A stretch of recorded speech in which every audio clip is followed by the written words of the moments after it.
Hey guys, welcome back to Woods Tree Farm. I'm Phil, and I'm going to give you a recap of our Christmas season. We were open 4 weekends here in 2024. It's actually the first time that we have opened 4 weekends. Every other year we have sold out within 3 weekends, but this year we ordered more trees than we've ever had, and there's still some here left over, but we are shutting it down for the year. So we are wrapping it up for the season for a couple of reasons. One is we already planned on doing something this upcoming weekend. We're going to travel and visit with some family, so we weren't planning on being open. Now those plans could have changed if we really wanted to be open. But the other thing is that many of these trees, all of these trees that we brought in, were all cut before Thanksgiving, and a few of them are really starting to show signs of age. This last weekend I was walking all around the tree lot, and I was pulling trees off of the rack and throwing them out in the back because they were losing lots of needles. Now the trees that stayed in the shade for the first couple weeks while they were here, or stayed baled up off in the shade off to the side, they're still in good shape. But the ones that had been out on display and didn't get chosen, didn't get purchased the first couple weeks we were open, they were the ones that were the worst that were out here on the racks. So long story short, I don't want people to have a bad experience with our trees, and I don't want to risk any bad feedback online. So for those reasons, we are not going to be open anymore. This was our 6th year selling trees, so we're continuing to see growth, though our growth rate has slowed a little bit, and we certainly didn't grow as much this year as I thought we were going to, as evidenced by all of the trees that are left over here. We had originally brought in about 600 trees. Some of them got wholesaled, but we started with about 535 at the beginning of the season. Some of those got turned into wreaths. Some of them, get broken or damaged or whatever and can't be sold. But you get the idea. There was 535 from the start, and we had about 50 that were cut out of the field. So we had a lot of trees to move. We still have about 90 or so that are still sitting here.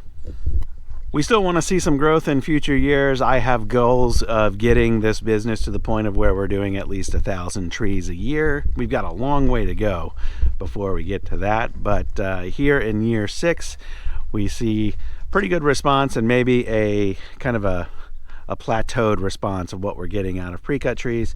And over the years, as our inventory in the field grows, I hope we can continue to do a similar number of pre-cut trees, and the number of trees from the field will go from the dozens that we're in now to the hundreds in the future. And altogether, with pre-cuts and what's out of the field, hoping to exceed 1,000 trees a year. Now, it did seem like people were a little bit more price sensitive this year than previous years, given the state of the economy currently and the fact that Christmas trees have gone up every year for the last number of years. And during 2020, 2021, 2022, there was extreme demand for Christmas trees, and the prices during those years went up a lot.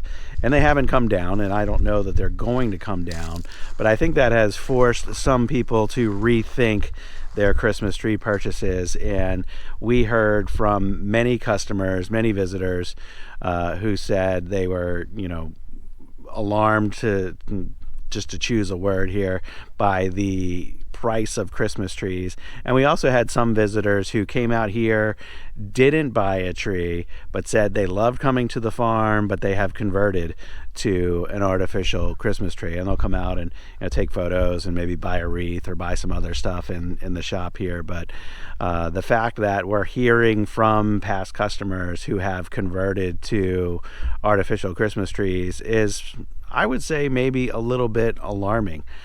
For some people, for our family, getting a real Christmas tree is like the number one thing in the Christmas holiday. But there are people out there who are thinking perhaps that tradition isn't worth it anymore because the cost of trees have gone up so much in the last 10, 15, 20 years. I think it's kind of a shame that a lot of people are making the move solely on an economic decision, or what may be perceived to be an economic decision. I've seen artificial trees out there, and a lot of them are in the hundreds of dollars, especially if you want one that looks half decent. And you're talking about a $400 or $500 artificial tree purchase, And I see a lot of trees listed on Marketplace, on Facebook Marketplace, where the lights quit working or a branch broke or something like that. And it could only be 3, 4, or 5 years old before you start having issues with those artificial trees.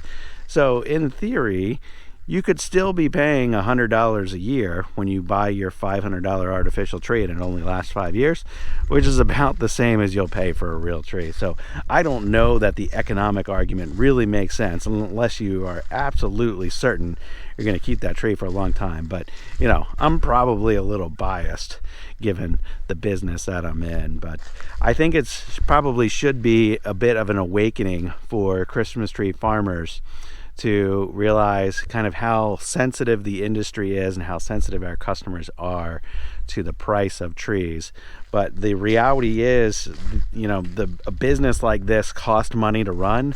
My overhead alone is almost $25,000 a year. I need to sell a lot of trees out of that field, or I need to sell a lot of pre-cut trees just to pay for my overhead before we start to make any money. So if people want the tradition of real tree farms and they want the experience of going out to a place like this, kind of have to realize what goes into it and what it takes in order to maintain this year over year. And if people aren't willing to pay for that experience and they aren't willing to kind of pay to keep places like this in business, they're going to continue to fizzle out over time. If I summarize how the season went, it was okay, really. I mean, we saw customer growth, we saw growth in the quantity of trees, our total revenue grew. If I just look at the raw numbers, our total revenue this year versus last year was up about $8,000. But we spent almost $10,000 more in inventory. So the net gain is actually negative in terms of the kind of gross profit on what we did on trees. The wreath shop sales and accessories and gifts and other stuff was strong. Again, I didn't do like an in-depth analysis yet of this year versus last year, but I know we moved a lot of product through the store this year, and we made a lot of wreaths, and my wife did more wreath classes this year. Those were all good. So, you know, as far as the kind of ancillary sales and the other things, the add-ons, we were still pretty good. And I think as the customer base grows and the number of trees leaving the property increases over time, we want to continue to see a proportionate amount of sales, add-on sales or non-tree sales coming out of the property, and we're definitely seeing that. So this was the second year that we were cutting any trees off of the property. I told you we had 50 available to cut. And what happened was we actually went out there and tagged about 75 trees that were over 6 feet tall, but we only sold, before we opened, 50 reservations to cut your own tree. And then in all of our advertising and everything, we said cut your own trees are available by reservation only, and if you have not made a deposit, then no cut your own trees are available for walk-up sales. It only created a little bit of a problem because there were a handful of people who came up here and didn't know that's how it worked, and all they did was just look online, saw that this place is called a tree farm, and they just showed up expecting to cut a tree. And you know, it being new, having little inventory in the field, there's not much I can do about that. I do really like having the online reservation thing because it kind of forces people to get into the Christmas spirit a little early.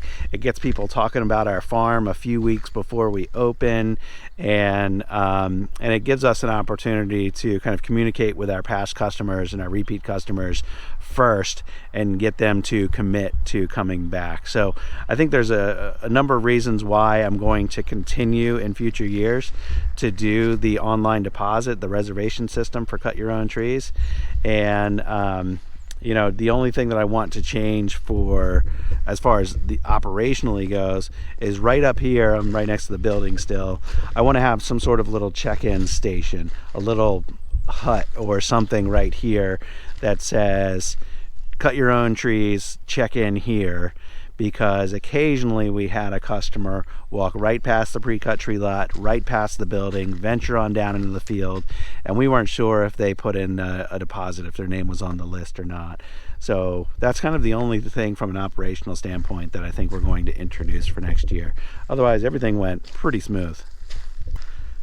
Now the Christmas season is over. For the next 4 to 6 weeks or so, I'll be 100% focused on firewood production, because I have a limited amount of time to focus on that before our next tree planting comes in March and April. So that is the plan here for the next couple months. If you got questions about the Christmas tree business and kind of our seasonal operation here around Christmas time, leave those in the comments. Thanks for watching, guys. I'll see you on the next one. Bye-bye.